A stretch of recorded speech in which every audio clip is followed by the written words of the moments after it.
my precious people on YouTube, and welcome back to my channel. Fragrance reformulation talk. That is what this particular video is all about, and it is a requested video by some of my subscribers. They want me to do a video where I was talking about reformulation in general. And this is actually the short version. Later on, I will do a long version of reformulation talk where my cousin is in it, because he actually worked with fragrances and produced fragrances, and he will tell you a lot of detailed information about reformulations, maturing, maceration, and stuff like that. You know, stuff I can't tell you all that about, you know, because I simply don't have the knowledge to tell you 100% about it like he will. So this particular video today, guys, is a little bit different from what you're used to see on my channel, you know, when I'm reviewing fragrances and, you know, top fragrances from different brands in my collection and stuff like that, you know what I mean?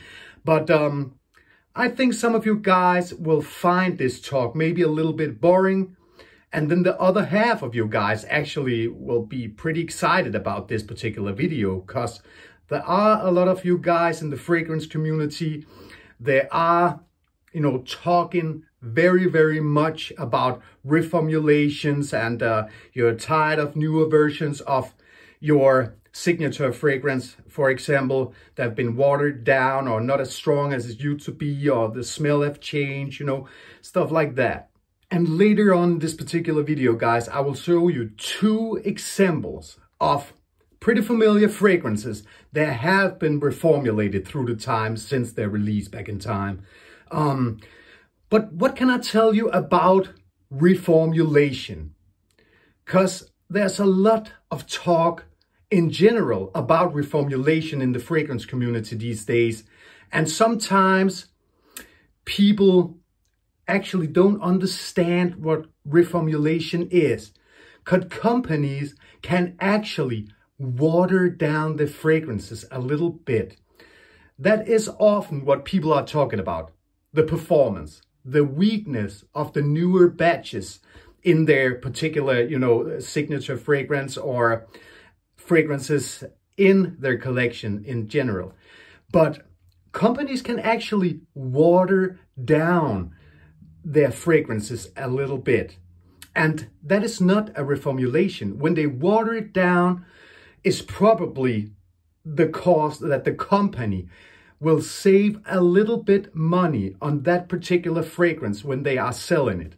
And they do.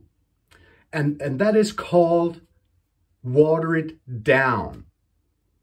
They simply just put a little bit more water in their fragrances or in a particular fragrance. But a directly reformulation is actually a fragrance where they have changed the particular formula code through the time.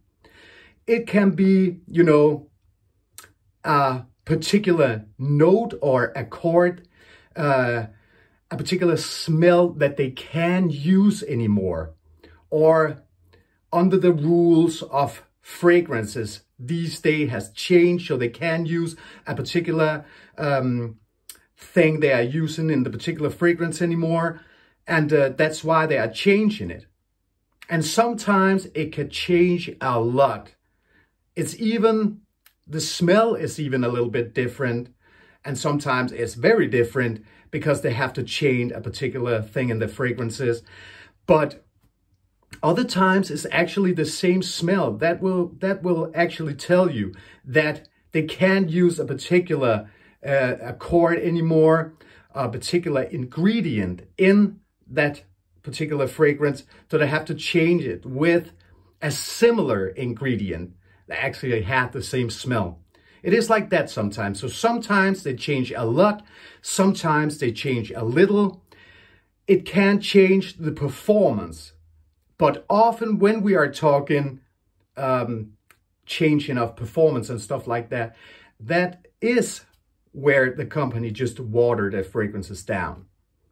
I hope you get my point, guys, because that's actually how it is. And as I told, companies can change or can water a fragrance a little bit down without changing the formula. In that way, they're actually keeping the same formula.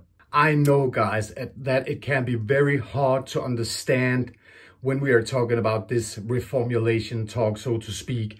And that's why I use expressions as things right before when we are talking, when they're changing fragrances, instead of ingredients and so on, and even more difficult expressions. But when my cousin will be in the video, you know, the longer version, he will probably use a lot of subject expressions that I even don't understand, and you probably even don't understand either. But I try to tell it so all you guys will understand what I mean in this particular video. But let's just move on, guys, with these two examples I got of reformulated fragrances through the time. And you are probably pretty familiar with the first one as well as the second one. But now I'll show the first one, and that is Dior Homme Intense. It actually is a 2007 release, re-released in 2011.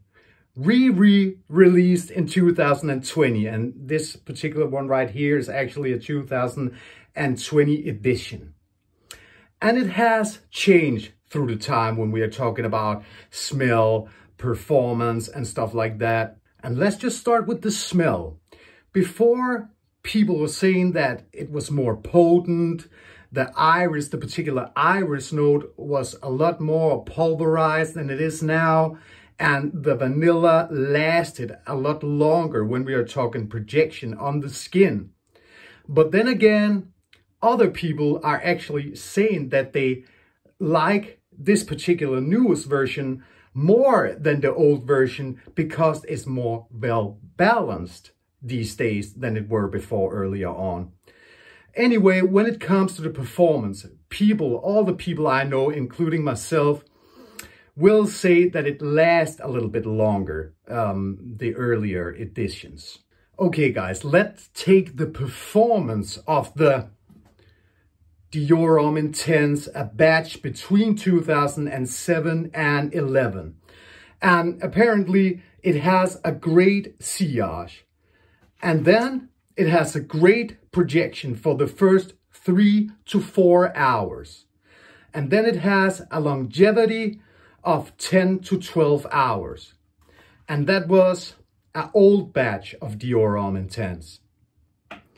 I'm not telling it extremely detailed in this particular video because it is not a review like that it used to be. It's a reformulation talk video. The performance or longevity of the 2020 edition. Then it has a great sillage and it has a great projection for the first 2 hours. And then it has a longevity of 8 hours. And that's the difference between, you know, the old, a batch between 2007 and 11, and the newer 2020 edition. I think it's a 2021 batch. But anyway, that's the difference of a very old edition and the newest edition. That was the first example, guys, on a reformulated fragrance that has been reformulated through the times. And second example I want to show you guys is a pretty familiar fragrance as well, and that is Jean Paul Gaultier's Les Mâles, the original one from '95. And if we shall talk about the scent itself, then back in time, actually, this is a '95 edition I got right here. I've made a video about it, a detailed video about performance, smell, and all that. You can go back and see that particular video if you want, guys. But back to it.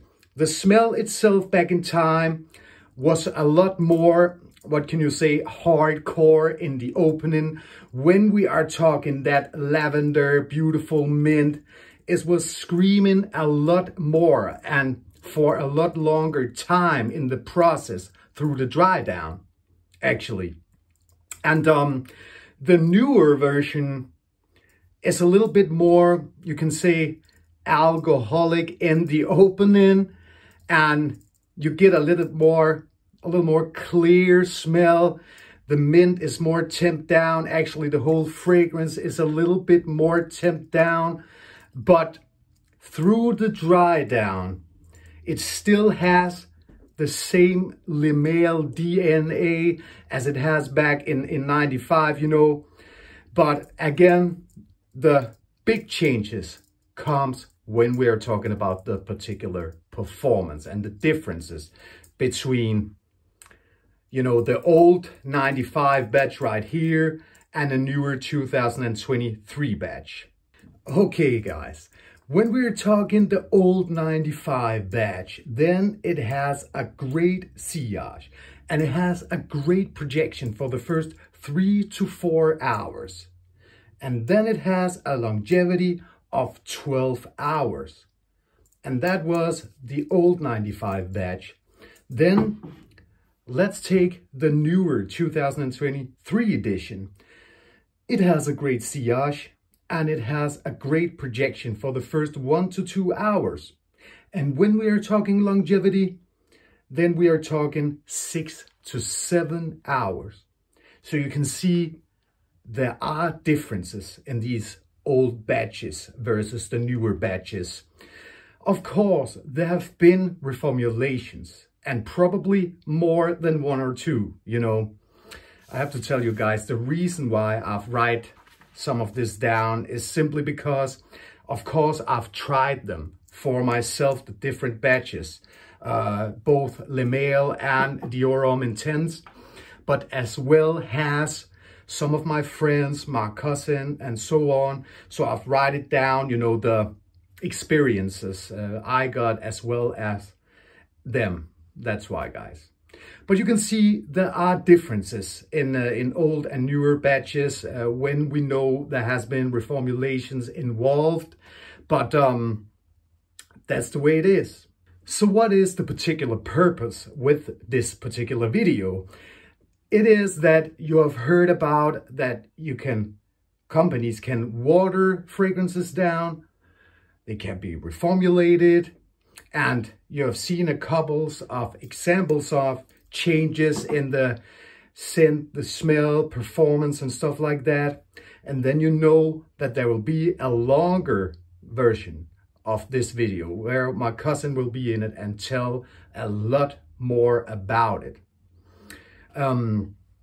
That's it, guys. And I can tell you that companies do not reformulate fragrances or water them down or anything just to make them more bad and with less performance, so to speak. They don't want people to say, this was a great fragrance, but now it's just garbage. Companies don't want that. They still want to sell their well-known fragrances, you know. But reformulations, then it might be because they have to change it. Watered down, they simply need to get more money or earn more money from the particular brand or fragrance itself. And that's why. Never because they want to destroy one of their fragrances. It's never because of that. And I have to tell you guys, I'm not a chemist or something like that. You know, what I tell in this video is from my own knowledge, my own experience, what I've read about, what I've learned from my cousin and stuff like that. And that's it. But anyway, guys, I hope that you enjoyed the video very much. Next video, then we are back to normal again. It is a top something, you know, mint fragrances in my collection. So you can look forward to that, guys. Or else, thanks to my subscribers. Welcome to new subscribers. I hope that you all are enjoying your life with your family, friends, and loved ones. And until I see you again, guys, enjoy life even more. See ya.